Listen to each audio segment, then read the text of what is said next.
What's up, everybody? How are you? It's your boy Bill Foster with my brother, my co-host Andrew Rosario, and we are talking sports. We're going to talk as we get deeper into the year. We will be talking more and more sports, but of course, the part of us tonight will be talking about the Knicks versus the Spurs. But, we, but we're going to talk about more stuff than that. We got to talk Yes, sir. about Beckham re-signing with the Giants. We got to talk about the Yankees looking good. I missed what the Mets were doing this year. I mean, this month. They ain't doing nothing. Yeah, which was a sad state. But we're gonna talk about that too. Hey, Stefania, how are you? Stefania, oh, it's the game is Wednesday, so we're not talking. Shout out to everybody that's chiming in. We appreciate you. Wait a minute, where's the sponsors are back there, upcoming events, Malika Row House, of course, Melba's Hot Chocolate, anything that, if you know somebody wants to sponsor, tell them to holler at me, we can put them up there, So first and foremost, let me ask my co-host, how are you doing today, brother? All good. Just got back in from Miami. I went down for the 30th annual Black Film Festival in Miami. Okay. Which was amazing. And now, I was watching Game 7, OKC San Antonio in South Beach. Okay. I honestly thought that OKC would win because they were playing at home, but San Antonio and Wembayama and those boys, they had a different agenda, and they came away with it. Yes, they did. And you know what's so funny? The scary part is that, you play ball too, just like I did. Yes, sir. People don't have to understand. When you're playing 7 games in comparison to 1, you get to adjust. Every game is an adjustment. So let's understand how that happened, because they adjusted to each other, but San Antonio adjusted to the better their ability for the Game 7. But what's so funny? I didn't know. I was kind of wondering, like, okay, San Antonio, they might pull it out. People want to talk about injuries. Injuries play a part, of course. But that's why you have a bench, and that's why you have a team. So there isn't any excuse for that. That's why you got more than 12 people on the team. But from watching the game, tell me your assessment, or what did you think? They kind of slowed down SGA. Tell me your assessment of that. Okay, first of all, SGA went off. He scored 35 points, but he had no supporting cast. If you look at what San Antonio did, they had all of their 5 starters score in double figures, and they had 2 guys, Dylan Harper and Keldon Johnson, that scored 12 and 11 points each. So they were well balanced as compared to OKC. And even though OKC was home, no one else stepped up from OKC. And that's why they lost the game. Yeah. What did you think about Chad's play? I didn't think he stepped up. No. I mean, he scored 4 points. Yeah. He played 33 minutes. To be that tall, that doesn't make any sense. Right. He scored 4 points in 33 minutes. Now, you got to have more production from that individual to help his team win. Look. And I'm glad you said that individual, because to be 7'2" or 3, whatever, because one be 7'4", to be 7'2", whatever his height is, and to only contribute 4 points makes no sense. Especially at home. Yeah. Now, whether or not they fed him and gave him opportunities to score, that's a different story. But you know what? You need to step up at that moment, it's game 7 at home. He strictly did not show. And when they look back on them losing the series, they're going to point that finger at him. Of course they are. Yeah, they because you remember them one time when they was interviewing SGA, and they asked him about something, and I don't know if they alluded to Chad, and he was like, kind of like it wasn't like he had a great game, kind of thing, like thanks for playing, but it's a different beast, man.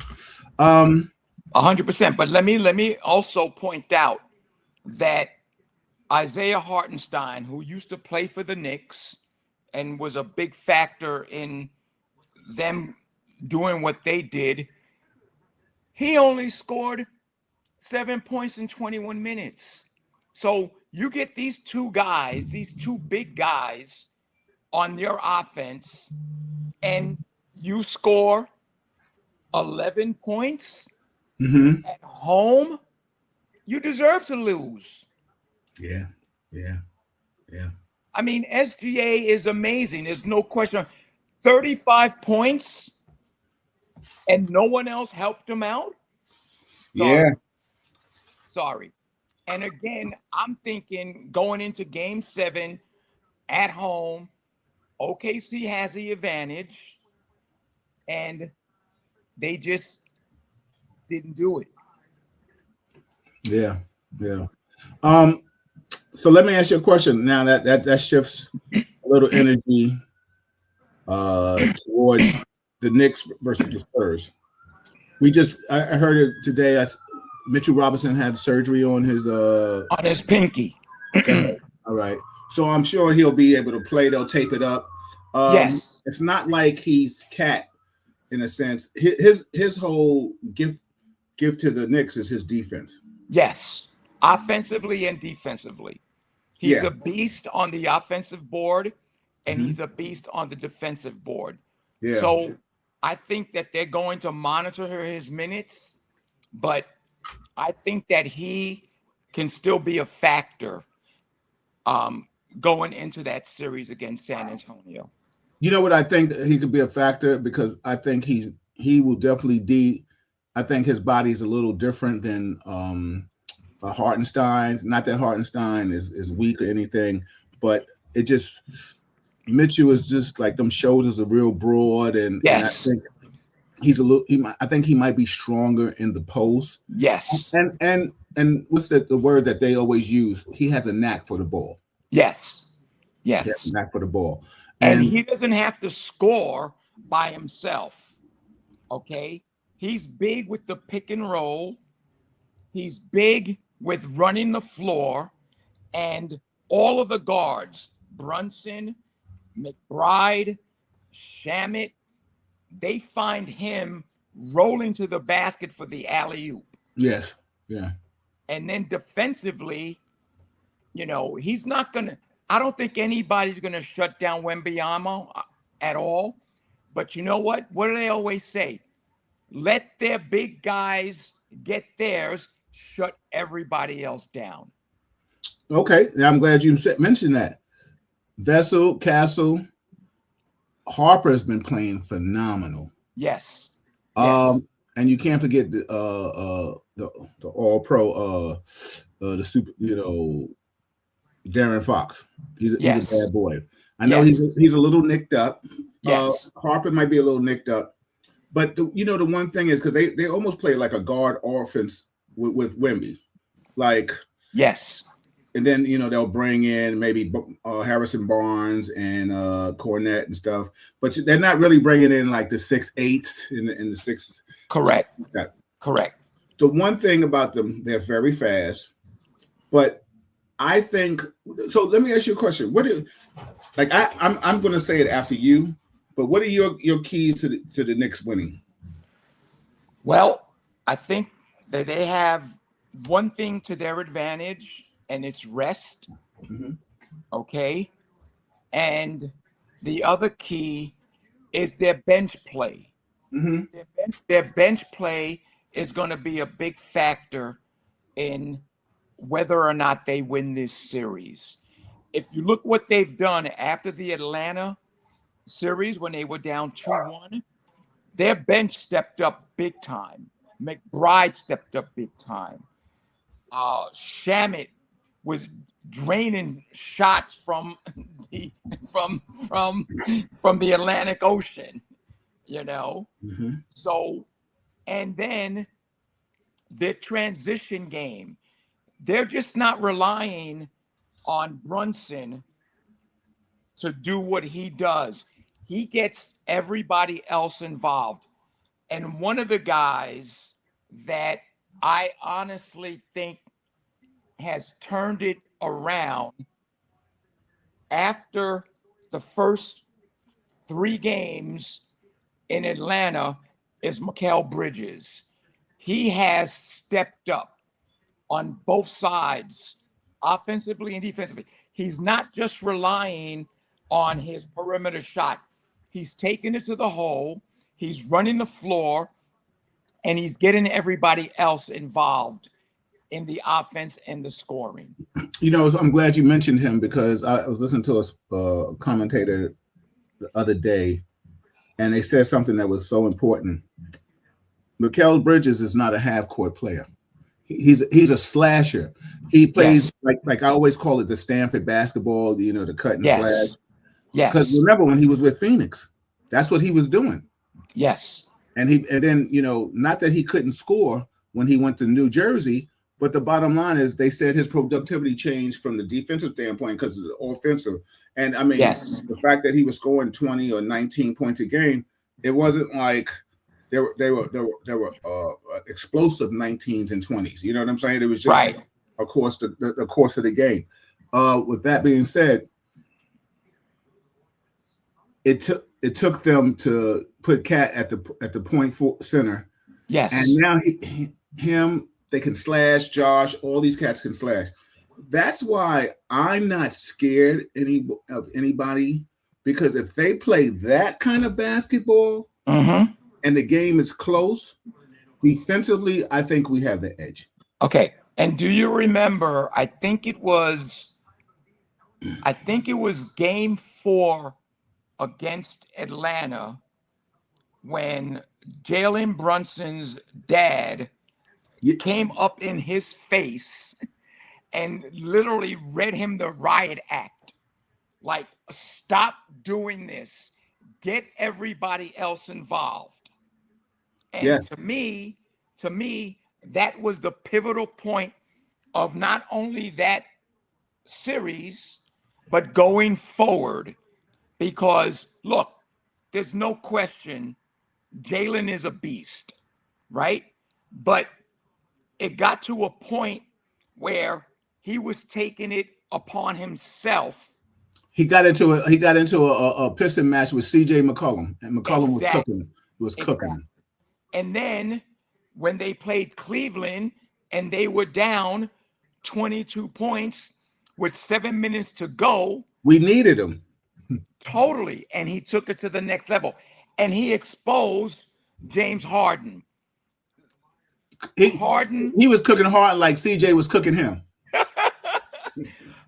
You know, Harden, the D in Harden doesn't stand for defense. No. Because he literally exposed him. And from that point on, once they lost that game, it was a wrap. It was over. Yeah. You know what's so funny? I really think there's a few X factors for us. Besides, I mean, we know what we expect from Brunson. We know what we want to get from Cat, and I think we get it. I mean, I think Cat has sacrificed his game for the betterment of his skill set. Yes. What I mean, Andrew, you understand that, because what I try to mean, can Cat give you 25, 30? Absolutely, and 15 rebounds. But I think Cat would love to give you 17 to 20 something, 22 points, 10 rebounds, and maybe 7 or 8 assists. Exactly. Because you know what?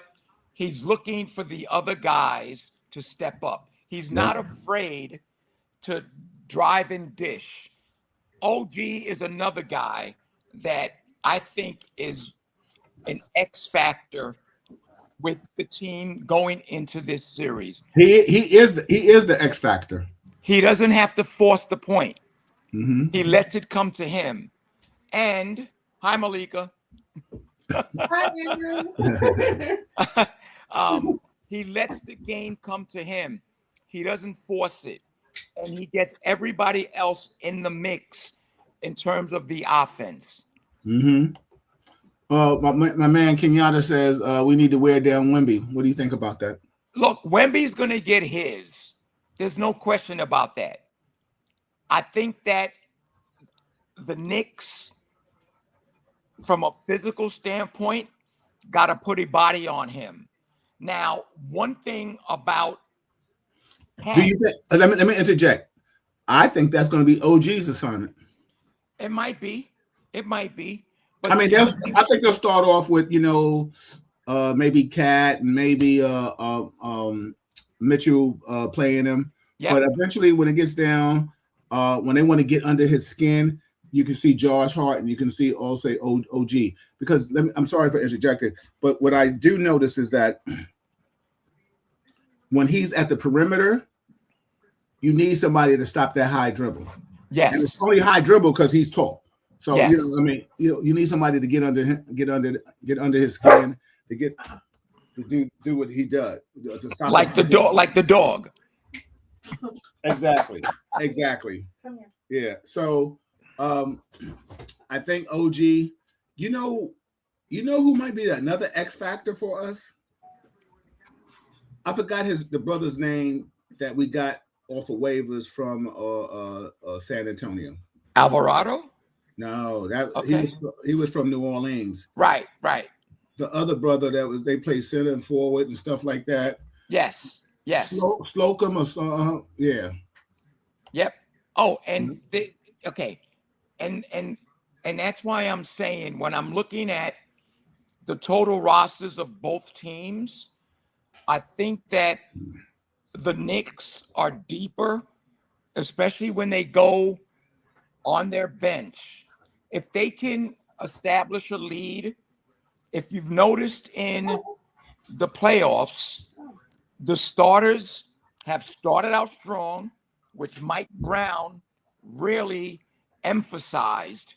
And then the guys that come off the bench, they just take it to the next level. And I think that's going to be a factor as well. Let me ask you a question. Since you brought up Mike Brown, and we can talk into that. My personal feeling was, I don't like to see anybody see their job lose their job, but right. I was definitely in favor of them finding somebody else besides Thibodeau. Yeah. Mm-hmm. I mean, the temperature of the locker room. I felt for an Iron Man. Now think about this. In a world of playing rec ball or playing team ball, nobody wants to come out. No. So when an Iron Man is like, yo, we got a bench. We got a bench for a reason. Like, you know what I'm saying? And that was the downfall of Thibodeau because he did not want to go deep into his bench. And when he did, those guys weren't used to playing. And now you're throwing them in the fire and expecting them results when they weren't used to playing. Like Kenyatta said, Jerry Slocum. That's the brother I'm thinking about. Yeah. Yes. Let me tell you something. I think he first and foremost, Tibbs and the whole bench, the staff is right here in his face. Like, tell me every X and O that they got. Yes. Every X and O. I want to know every X and O. Yes. Yes. Like Jeremy, Kenyatta says Jeremy needs to play against his former team. I agree. What more better motivation to have than to play against people that let you go and took your minutes away? Yes. To my brother Amir. Amir's in the building. What's Amir saying? Good evening, gents. Knicks do have a better bench. The Knicks just need to play within themselves. Yeah. Absolutely. You know what I'm saying? Totally. I totally agree. Yep. Like Kenyatta said. He said, sorry, wrong one. Let me scroll back real quick. He said Brown goes 10 to 11 deep. Absolutely. And he can. And he's supposed to. Right. One thing that puzzles me, did you and I'm going deeper than where we can go, where we should go. And I'm not asking you to put your name out there any way that No, it's okay. It's okay. No, but I'm just saying. Why did you think it took so long for them to finally allow Cat to be that point center? I think part of it was that there was a dynamic between the offense in terms of Cat and in terms of Brunson. OG has always been in the mix. They finally started to rely on McHale because he started scoring and he was doing it on both sides of the floor. And if you if you look at the last 5 regular season games for the Knicks, they started gelling at that point. And then Cat didn't have to start hoisting 3-pointers. Brunson did not have to take the load offensively. OG has been OG. The bench stepped up in big ways. And when they went down 2-1 to Atlanta, and they're not going to admit this, but I've heard they had a players-only meeting, and they looked each other in the face and said, "We can't lose to Atlanta. We can't." And they came out, and they won the next 3 games in a row, and that gave them the confidence going into the next series. Nobody thought that they would sweep Philadelphia. Nobody thought they would sweep Cleveland. Nobody thought, there isn't anyone out here that could have said that they thought they were going to do 2 series sweeps.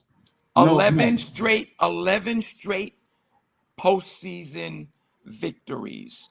And it's sort of like a domino theory because now they have the confidence, they trust each other, and they've shown that they can rely on each other to go to the next level. Absolutely. Shout out to King Lucy Edwards. I think you know her. She said, awesome conversation. Kenyatta says, the Spurs are a high-level AAU team. He said, Brown went to Golden State Playbook. Yes, he did. Thank Draymond. Yeah, exactly. Very tough. Amir says, he says, I think Cat was resistant to that idea. Resistant. You know what's so funny? I think Brown deferred too much to the superstar of the team via what happened with him and Kobe, and LeBron, and he didn't put up that resistance. Instead of saying, "Yo, listen, little brother, put Cat in the offense," because there was no way in hell Cat at doing 3/4 of the season talking about we still trying to figure it out. Right. Figure it out. You figuring out the new offense or figuring out playing with your man? Because the bottom line is you already knew how to play with your man. Yes. Under Tibbs, either you shot the ball or Jalen shot the ball. Right. Now, this is a motion offense. Yes. And now you're not getting the touches because he definitely was getting frozen out a lot of times. Yep. Cat is a point forward in the center's body. Exactly. And the thing about that, Kenyatta, is that Cat always said that he was a guard growing up. And then he just sprouted up. Yes. So the handle doesn't defer. And what I can't wait to see is a display. What I'm getting tired of seeing the big bodega do is flop around and act unorthodox. Sometimes he's too talented of a person. Right. Land like you got some fucking energy. I mean, some Yeah, balance, right. some balance to yourself because you're too talented. You're too Yeah, and the talented. frustrating part about his game is that sometimes he makes some of the more moronic fouls that you can imagine. That's not excusable. Okay. There's one thing about making a hard foul, but then there's another thing to make a stupid foul. And sometimes, especially when the game is in balance, he makes those moronic fouls. Oh, And and then hold on for a second. Time out. I apologize. okay, Shout out to Kenyatta and Amir. If any of you guys want to chime in and just join the show, we talking sports. This is what we doing. Talking sports. yes, Just sir. text me or inbox me, and I'll send you the link, and you can come in and join the conversation. So go ahead. I'm Yes. sorry. I yield back. No, but I want to thank you first of all for allowing me to be part of your cast. Yeah. Listen, I was at Madison Square Garden in 1999 when the Knicks lost to the Spurs. Okay. I was on the floor and it broke my heart, not only from a sportscaster standpoint, but from a New York standpoint. Because remember, Patrick Ewing wasn't 100%. Larry Johnson wasn't 100%. Charles Sprewell tried to carry that team, but the Spurs just had too much firepower. Patrick was hurt, and all we had was Marcus Camby, right? I think that's Right, yes. right. And so, now I'm telling you, and I'm not saying this as a Knicks fan, I'm just saying this as a basketball fan. When I'm looking at the landscape of both teams, I legitimately think that the Knicks can win the series. Let me tell you something, and I'm glad you said that. I'm piggyback on what you said. I was telling somebody out here, because when I'm outside of Philly, I'm in PA, so of course this is just all Philly. Yes. Is that how you say it, Malika? Philly. Right. So I'm talking to somebody, and I told them, I said, listen, we have the Villanova Knicks, right? We have 3 of them. Yep. I say that to say that when Villanova took it 2 times, nobody expected Villanova to take it. No. But the thing is, their cohesiveness, yes, is what I'm looking at. And the bottom line is, I talk about Stanford basketball. Anybody out there that's played basketball, the easiest way to score is a pick and roll, a backdoor screen. Anything else is work.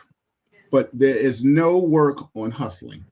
That exactly. is Exactly. So when you saw Stanford play back in the day, when you saw Villanova, and what Brown implemented the Golden State offense, like Kenyatta alluded to, UNLV back in the day as well, like cutting to the hoop.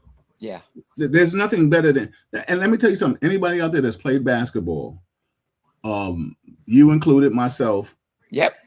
You will run if you think you're going to get the ball. Exactly. Your game deteriorates if you think you're being frozen out or you're not going to get the ball. You will not run and hustle as you do. I mean, I don't care when emotions. Excuse me, everybody. When emotions supersede paycheck. If I know I'm not getting the ball, I don't care. I'm like, yo, come on, man. You know what I'm saying? Eventually, now, like I said, if I know I'm gonna run, and that unleashes Mikal Bridges. Yep. 100%. That unleashes Mikal Bridges. And not only that, but then you got Deuce McBride, you've got Shamit, you've got Alvarado coming off the bench. Those guys are not afraid to throw it up from 3-point land and make it efficiently. Exactly. I mean, look, when the Knicks lost to Houston in '94, remember this: John Starks had a monster game in game 6, right? Yes. The last possession, the Knicks had the ball. Everybody knew that Starks was going to take that last shot. Mm-hmm. If you go back to that clip, Patrick Ewing was checked by Akeem Olajuwon, okay? Instead of, and Starks was going towards the basket. And instead of him passing it to Starks, he took the shot, missed it, and they lost game 6. Mm-hmm. And in game 7, Orlando Blackman didn't get off the bench. No, yeah, Rolando Blackman. Let me tell you something. Right. Pat Riley let him shoot 3 for 18. Exactly. That's when I realized that he lost the series for us. Oh, and you know what's so funny? I get it. Loyalty. Yeah. You know, to a fault. Loyalty. You didn't bring Rolando Blackman on the team for him to sit on the bench when he was a pure scorer. Yeah. And he didn't even get, man, I mean, he didn't even come off the bench, you know? So, but that was then. This is now. It's a totally different dynamic in terms of the roster, in terms of the role players, in terms of the starters. Kenyatta said something too that makes sense. Exactly. Right. Hubert David either. Exactly. Yeah, and he got fired. From North Carolina this exactly. year. Oh my God! So I guarantee you, if you ask Pat Riley today, if he blew that series, he'll be the first one to say, "Yeah, I messed that up." Yeah, if he didn't say it, we would help him out. We would help him out with his diction. You know what I'm saying? We would spoon feed him. And on that note, hold on one second. I'm gonna get me a little beverage right here. Hold on. Yeah. I'm surprised you didn't have it already. Go ahead. I'm gonna mute you until you come back. Everybody, this is Real Talk Chronicles. I'm your host, Bill Forster, with my co-host Andrew Rosario, and we're talking sports. We're not just talking basketball. We're talking baseball. We're talking football.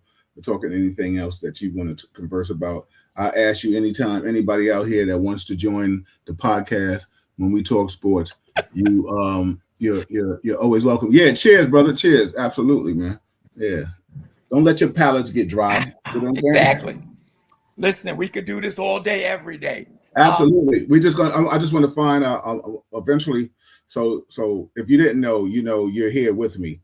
But I just want to find out what steady days we're gonna have. I'm just trying to figure out the schedule. But you're here with me. You know that. Absolutely. Yes, sir.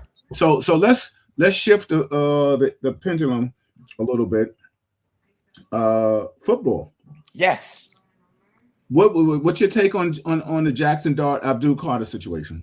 You know what? I was having a conversation earlier with Lucy, right? Mm-hmm. I think I know who she is. Hi, Lucy. How you doing, sis? And she was, for lack of a better term, she was not happy with Dart endorsing Trump.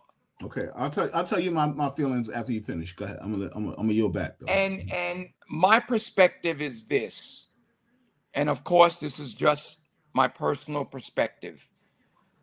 I'm a fan of the team. I want my New York Giants to win. What they do off the field, unless it's criminal or unless it's like, Lawrence Taylor wise, I want my team to win. Understood. That's the bottom line. Understood.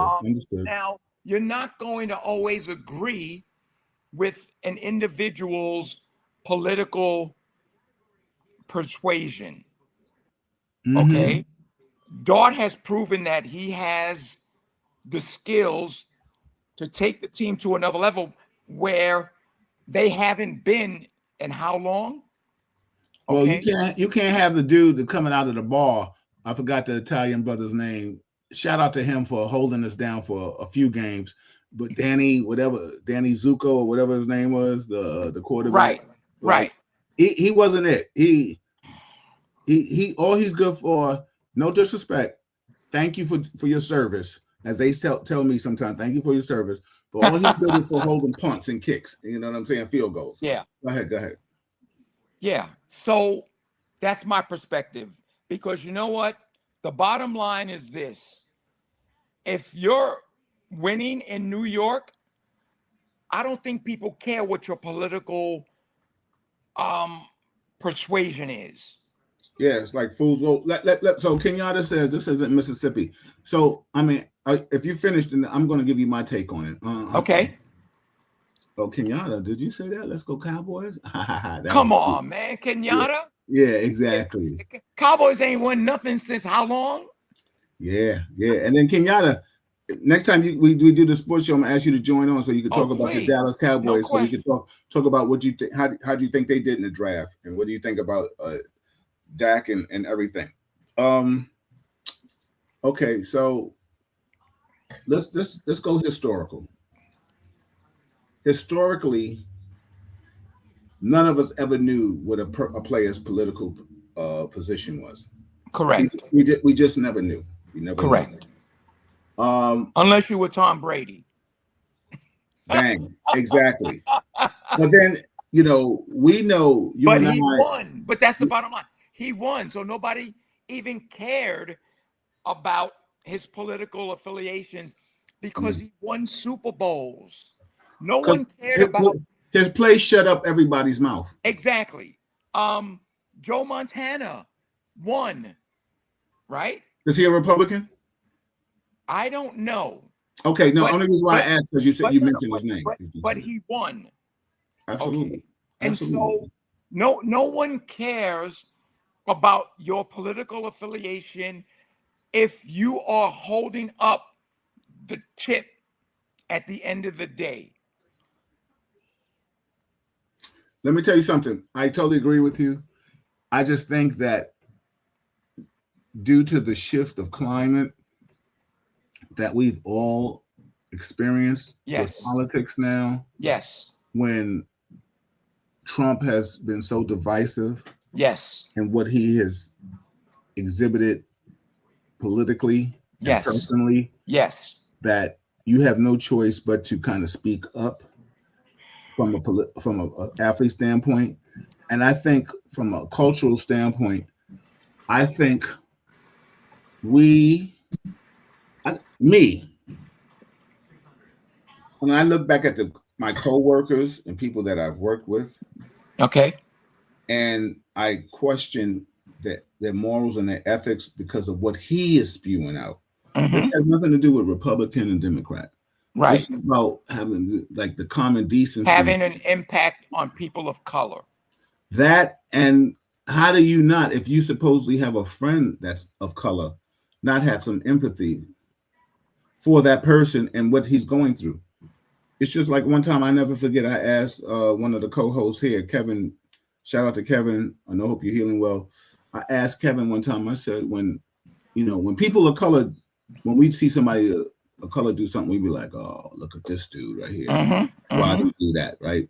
Yep. But I asked him, I said, when a white person does something that's disrespectful to a person of color or just disrespectful, whatever it is, do you ever say like look at this white dude, why did he do that? Right. He says, no, I never thought about that. Yeah. Because unbeknown to me, why you feel that way? Well, why don't you feel that way?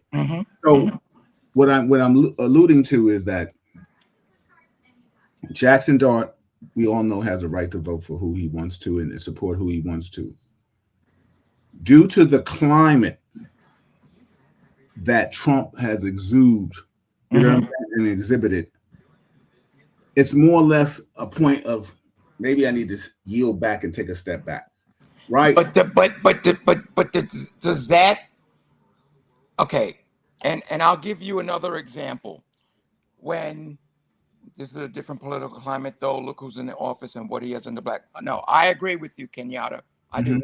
But let me ask you this: when Colin Kaepernick was a free agent, and the Giants needed a quarterback, They didn't pick him, but Wait. Hold the Tish family. Go ahead. I'm gonna let you go. All right. Let me finish.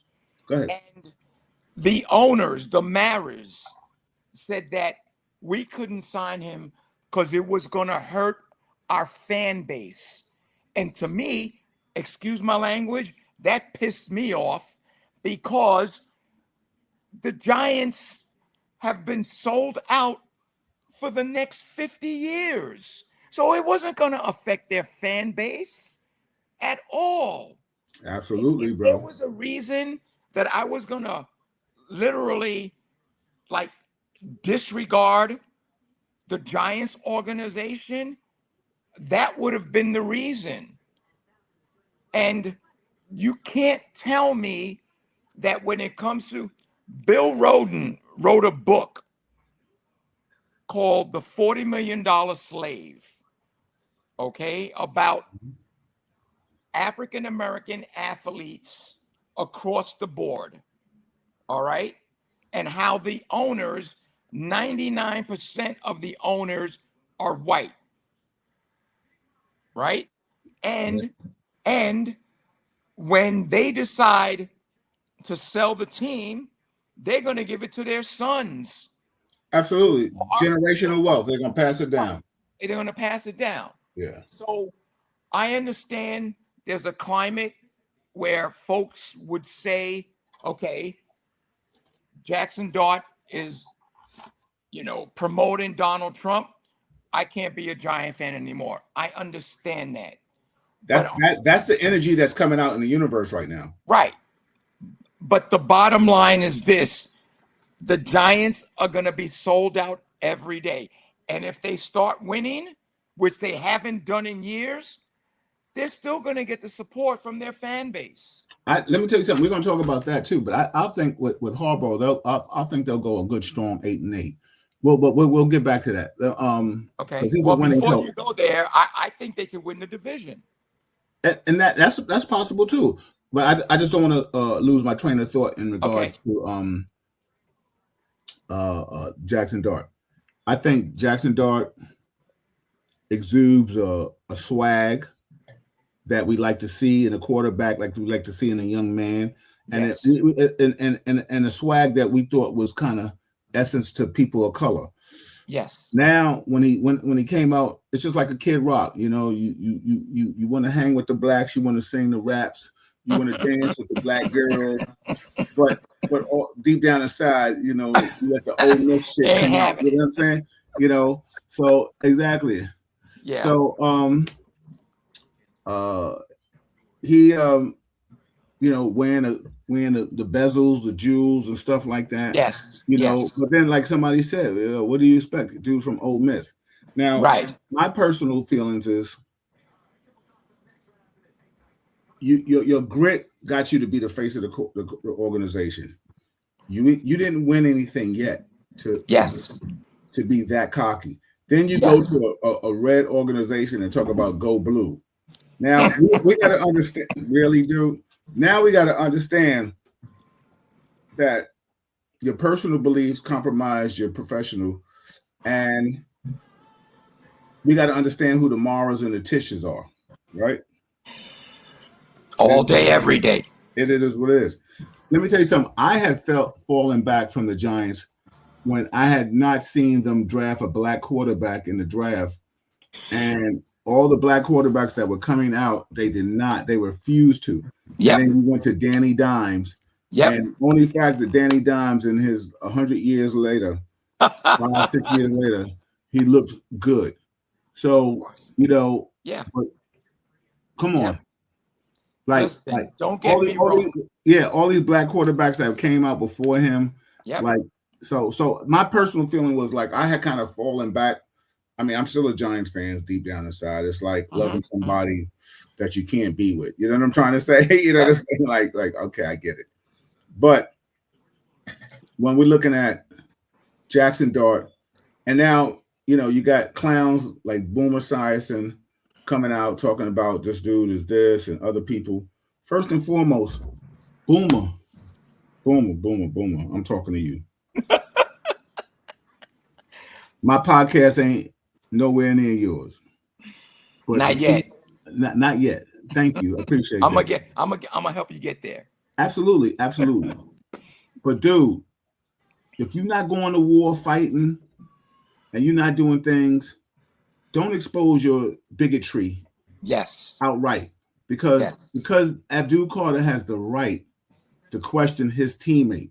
Yes. Just like as a analysis anchor, you have the right to say what you feel. Yep. As a podcaster, I have the right to say, yo, shut up. Yep. Because you know what's so funny? You out of pocket. You Yep. out of pocket talking about this man. And when people talk about this dude is childish and this and that, let me tell you something. In the locker room, Abdul Carter might slap the it out of Jackson. And there's nothing you, Boomer, or anybody else gonna say about that. Backhand. You don't want to get them 5 fingers of death. You know what I'm saying? So let's keep it. You know, people always talking about the hypocrisy is that when somebody of color or somebody speaks out for the liberals or the Democrats, it's I can't believe this. I can't believe that. But when a Republican says something or a MAGA person says something, it's just like, oh, there's freedom of speech. Shut up. Let me just go back a little bit. Mm-hmm. Remember back in the day in boxing where, you know, all the brothers winning titles across the board. Kenyatta said they're going 8-9, the Giants. And then he's disrespectful. He said, nah. So remember back in the day in boxing across every spectrum, we were dominating it. And there was always the white hope. Absolutely. Right? And they were like, nope. Nope. And it's almost like that now. If you look at the NFL, if you look at the NBA, especially in the NBA, all the European players are, you know, getting to that level, and rightfully so. But you talk about SGA and everyone, all they talk about is him flopping. Who was the king of flops in basketball? Absolutely. Vlade Divac was the king of flops, right? And nobody was calling him out until the NBA said, we got to stop this. Yeah. You didn't see Larry Bird flop. Nah. You didn't say McHale flop. Nah. They balled. Yeah. You know? And then all of a sudden now you see SGA and everybody's talking about him flopping. No, he's doing what he's supposed to do. Yeah. You know? Yeah. You know what's so funny? I mean, like when I think back to this. They passed on Shedeur Sanders to draft Jackson Jordan. You know why? He's a white guy. Absolutely. Exactly. Yeah. And look, don't get me wrong.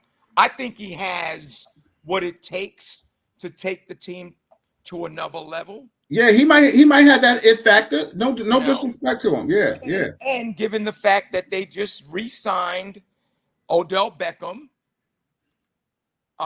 Juju, they signed him as well. He said, "What does it?" Hold on. He said, "What did the 5 fingers say to the face?" Yeah, Kenyatta, you know that's my dog side. I try to keep it a little political, but you know I get a little revved up when we start talking about certain politics and so. Because you know what's so funny? I know I come from a culture of people that I worked with that when I see what they spew out, and I was like, damn, we work together every day. So you only protected me, or we protected each other, and we had each other's back because we both took an oath, a job. Yes. Otherwise than that, you looked at me as a regular. But because, and a story ain't true unless somebody co-sign it. Because I was nice with my hands, and I dare anybody out there come and question that game. You know, I was putting foot to ass on co-workers and in the street. And let me tell you something. I wouldn't be the man here today saying what I could say if there wasn't people that could back it up and co-sign what I'm saying. So I say all that to say, right? And we're not talking. Listen, I'm non-violence, but I like violence. You know what I'm saying? If you understand my game. Right. But I don't like racism. I don't like the hypocrisy of people talking crazy about this and that. And you acting real different. You know what I'm saying? Don't be that. Don't Just say hi to Bill. Yeah, come on, Lucy, say hi. Lucy just walked in. So say Lucy. Hi, Lucy. Hi, Bill. Can you see Malika in the back? Yeah, there you go. How you doing? trying to hide. I was trying to hide. Yeah, no, that's all right. Shout out to the first lady. Exactly. Shout out to the first ladies in the building. I just want to say this one thing, and I understand everything you're saying because I worked for American Express for 12 years. Mm-hmm. I saw how people of color were being passed over, right, by white counterparts. You know, we had a vice president, John Williams. We sat in a meeting with him, three of us, Black, Puerto Rican, Dominican, and we said, John, why is this happening? 6 months later, half of the folks of color got promoted. Mm-hmm. So I understand what you're saying. But on the flip side, like I said, and I'm not justifying. No, brother, we having conversation. We got I got a question. I got a question for you after what you say. I'm gonna let you finish. I got a question for you. So I'm not justifying any professional athletes' political beliefs at all. I'm not justifying it at all. But again, from my perspective, I don't remember who said this. Michael Jordan said, Republican buy sneakers too. You remember that? Yeah, I remember that. Exactly. So winning cures everything. And I guarantee you, if the Giants start off 4-0 or 5-1, we won't hear about this again. Thank you. Yeah, you see what Kenyatta says. Every sport, blacks dominate. Sports media is always pushing the great white up all day. Kenyatta. All right, let me. Kenyatta says, "I hate racing with a passion. It really is bad in corporate America. I know it is. Trust me, I experienced that part too. And you carried a gun for a living. Yeah, and then when I left NYPD, I went into corporate America. And when he was talking crazy, I was like, "Yo, who you think you talking to? You got me effed up." Yeah. You know what I'm saying? Like I don't need this job. I want this job. So, okay. First and foremost, my question to you is that, and shout out to our Blondie's crew. Shout out to anybody that knows Andrew and knows me personally. Let me tell you something. We can kumbaya, especially our wives, our ladies. Mm-hmm. We can kumbaya with anybody. Yeah. But if you don't want to kumbaya with me, it's okay. I'm good with that. Yep. So, we're keeping it real and keeping it 100% authentic. Yep. That doesn't mean we're ostracizing our friends that are different ethnicities, because we still hang with them because we know their mindset and we know where they mentally stand and stuff like that. So my question to you is that, what I've experienced with a lot of people on this job that I had that pays me today to sit here and do this is that a lot of people of Hispanic culture have lost their soul for the powers that be. My question to you is that, please enlighten me on how you've been able to stay conscious in who you are, understanding your Black roots, your Hispanic culture, and being the man that you are, because I applaud that. Because me personally, I do not hang with Hispanics that want to be white. I hang with Hispanics that's like you said, your different thought process on Jackson Dart. Yes. Does not differentiate who you are as a person. Yes. Because now we're just talking sports. You know what I'm saying? Talking about it's like playing checkers and chess. Like, Who am I to tell you not to move your king or your pawn? You know what I'm saying? Like, Yep. I can't tell you that. But what I wanted to ask you, because this is real talk, and you do, and the Beacon does multiple conversations. Yes. How are you able to stay grounded into who you are as a person of color, a man of color? Honestly, I take people at face value, right? I let them expose themselves to who they are. Mm-hmm. I don't judge people. What they always say is that a person's true identity will reveal itself over time. Mm-hmm. And that's how I deal with individuals. That You wasn't mentioned that wasn't Maya Angelou. That was Andrew Rosario. That's she said it different. But go ahead. I'm playing with you. I just look. and Lucy's over here shaking her head. Yeah, because you was twisting shit up. But go ahead. I'm just playing with you. That's my brother. Everybody. Look. Just like you, I've met people of color, and within 5 minutes, I can tell that they're a fraud. Absolutely. I've met white people that I can tell within 5 minutes they're the real deal. Absolutely. And just to interject, people, for those don't know the history of Andrew and I, we hung out in Blondies. And let me tell you something. Shout out to Chuck, Johanna, the whole Blondie family. Yes. It was a melting pot. Yes. Jill, the whole crew, Yes. Jay Bird, Cat, the whole crew. Yep. It was a melting pot Yes. of ethnicity. Yes. And we were all there for the common goal Yes. for the Giants to win. Yes. But we 100%. all were family. We converse with each other. Yes. Outside of that, we've all become friends and family. But the bottom line is our common goal was humanity. Exactly. That was our common goal. So what I'm saying is, if you're about humanity, then I'm with you. I ride with you 100%. Yep. You know, you want to talk this politics stuff? Okay, I don't understand anybody who's supporting Trump. I'm not mad at you for being a Republican. I'm trying to figure out why you're a Trumper. You know what I'm saying? Because the bottom line is, I just had a whole long discussion with one of my co-hosts about this. You know, I sent him a post in regards, and I don't want to get. I'm gonna jump back on the sports real quick, but I sent him a post in regards to like 35% of the people in this country think that Trump's assassination with the AR-15 with the ear was a stage. You know, it was staged, and he got his trunks in a bunch, and I kind of had to break it down to him why it was staged. And I'm not going to get into that. Because if they wanted to take him out, they would have taken him out. First and foremost, let me just drop some jewels for people. If anybody pricks themselves right now, their blood is ketchup red. Trump's blood, when he grabbed his ear, was ink pen red. You know what I'm saying? It was red like some paint.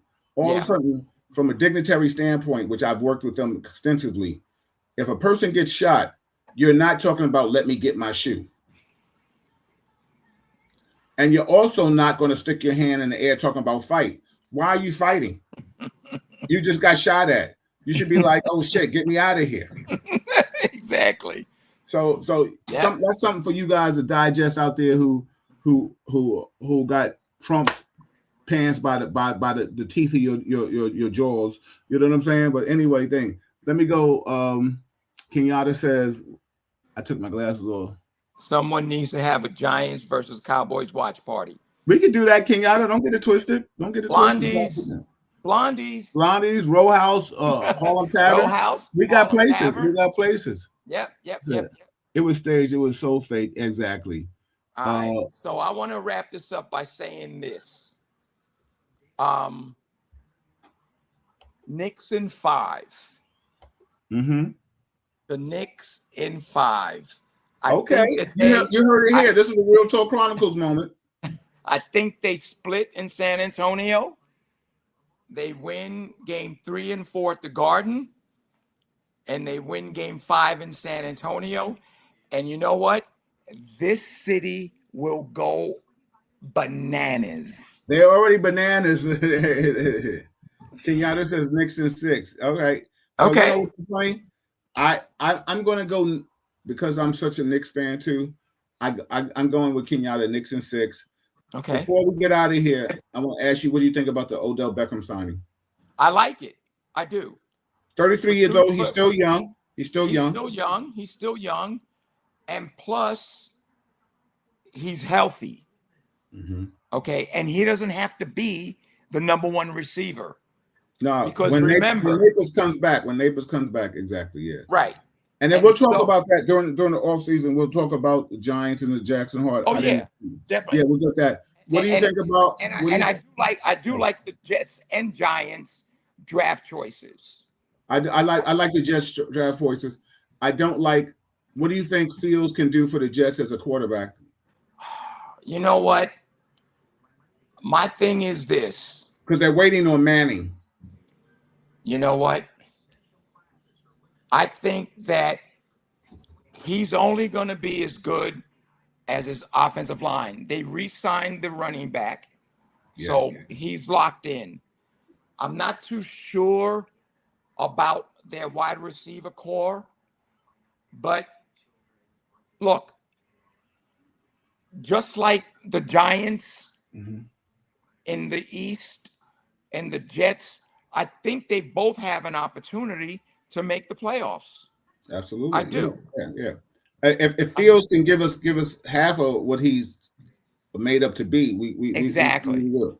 What do you think about the Yankees on their onslaught the other day? What do you think about Garrett Cole coming back, and Rodon?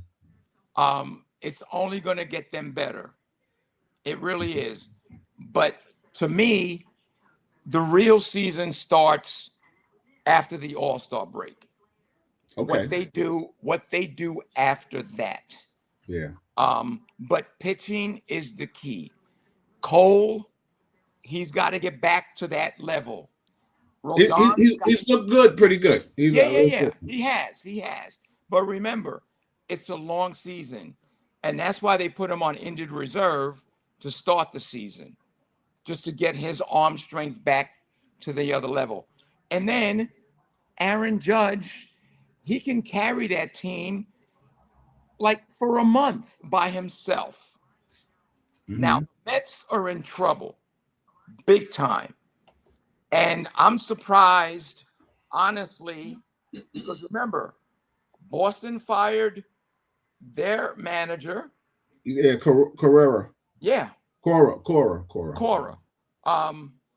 The Orioles fired their manager. Yeah. And we're not even at the All-Star break, and they're jumping ship already. So I could see the Yankees winning their division. Ass whippings don't feel good. No, for anybody of course out not. For anybody out there that's listening, in any sport. Exactly. So Kenyatta's the man. AJ. So what do you think about him being traded to the Pats? AJ Brown. I mean, look, that's a win for the Pats. Absolutely. It's totally a win for the Pats. And yes, the Yankees need more speed and contact hitters in their lineup. But you know what? The Yankees have never been about speed.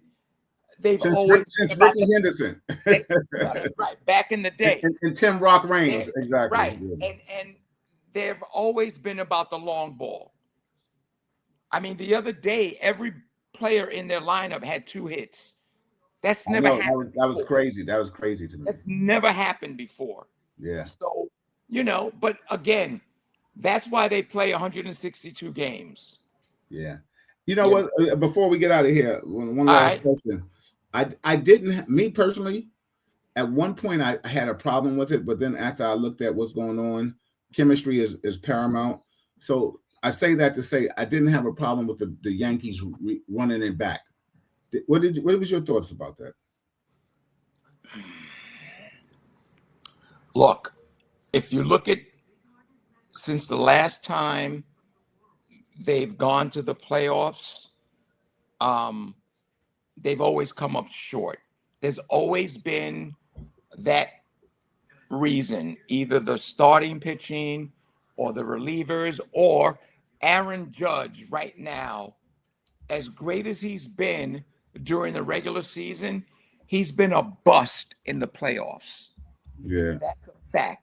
If you look at his stats in the playoffs, he's been a bust.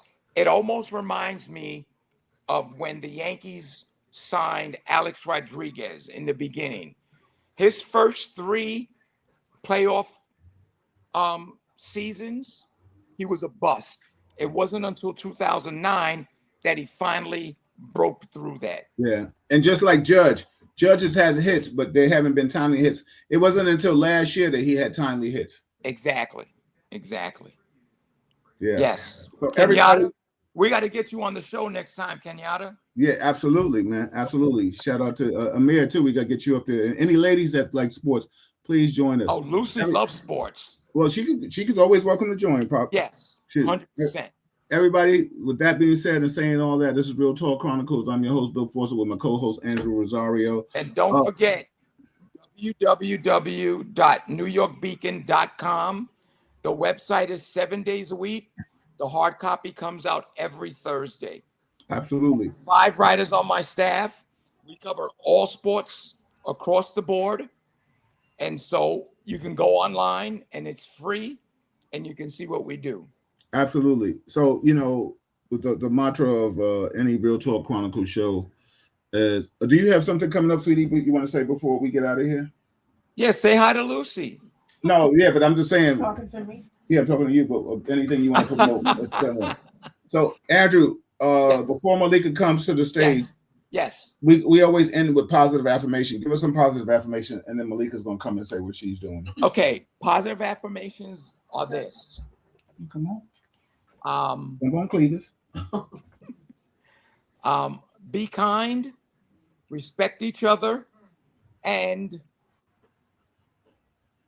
don't judge people by their opinions. Okay. All right.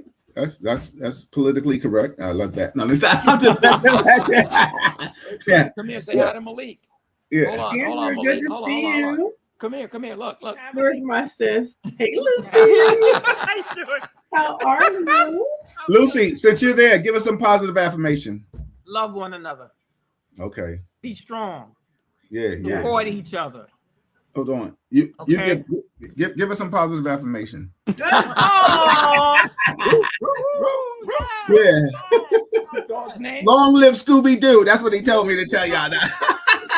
so good to see you. Yes. Yeah, it's good to see you. Good Yes, to see you love too. you. Give us. There you go. Yes. Give us. That's it. Little Prosecco in the house. Oh, look Tell us what you're doing, what you got coming up, and then give us some positive affirmation, sweetie. You see our kids, right, Lucy? Yes.